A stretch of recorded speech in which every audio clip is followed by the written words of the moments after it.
تخيل معايا كده في خضار شكله بسيط اخضر ومش ناس كتير بتحبه، بس لما بيدخل جسمك بيشتغل زي المكنسة، بينظف وبيرمم وبيقوي، بيحميك من امراض كتير ويظبط الهضم والمناعة وحتى المخ. بس لو استخدمته غلط ممكن يسبب لك مشاكل. استنى شوية كده وتابع معايا الفيديو. انا محمد ابو شنب، اخصائي تغذية علاجية ورياضية، مهتم اقدم لك المعلومة بشكل بسيط وسهل وعلمي ومن غير اي تعقيد. لو حابب توصل لك معلومات اكتر عن الاكل الصحي وصحتك، اشترك في القناة وفعل الجرس عشان تتابع كل جديد. النهاردة هنتكلم عن البروكلي، واحد من عيلة الكرنب والكرنبيط.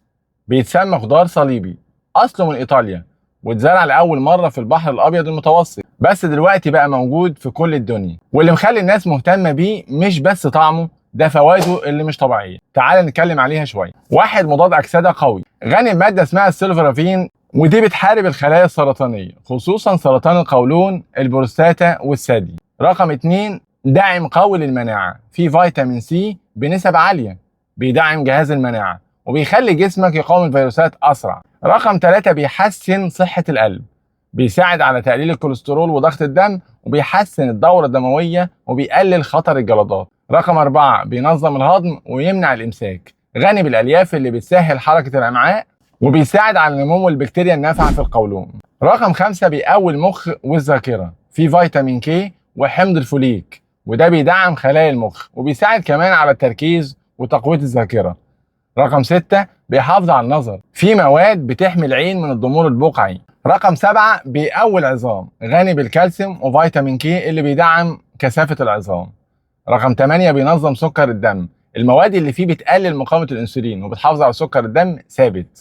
بس في شوية محاذير لازم تاخد بالك منها. 1، مشاكل الغدة الدرقية. البروكلي ني بيحتوي على مواد ممكن تقلل امتصاص اليود، وده ممكن يزود مشاكل الغدة لو عندك كسل فيها. سويه بالبخار او شويه، ما تاكلوش ني كتير. رقم 2، القولون العصبي. لو عندك قولون عصبي، البروكلي ممكن يزود الغازات والانتفاخ. ابدأ بكميات بسيطة وشوف جسمك هيتفاعل معاها ازاي. رقم 3، لو بتاخد ادوية سيولة، البروكلي فيه فيتامين كي بنسبة عالية، فلازم ترجع للدكتور الاول. طب ايه افضل طريقة لاستخدام البروكلي؟ السلق الخفيف على البخار احسن طريقة، بتحافظ على الفيتامينات والمعادن. مجرد 3-4 دقائق كفاية، هتخليه طري من غير ما يفقد قيمته. 2، الشوي في الفرن مع زيت زيتون، رشة ملح وفلفل وليمون، طعمه يبقى خطير وممكن تضيف عليه سمسم أو جبنة مرمزان.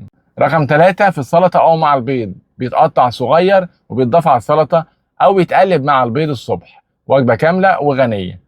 اتجنب السلق في المية لفترة طويلة، ده بيضيع الفيتامينات اللي فيه خصوصا فيتامين سي. يعني لو هتدخل خضار يومي في نظامك، الخضار الأخضر ده لازم يكون على رأس القائمة بتاعتك، بس استخدمه صح وابدأ بكميات بسيطة لو أول مرة. وافتكر دايما الأكل الصح مش بس بيغذيك، ده بيعالجك كمان.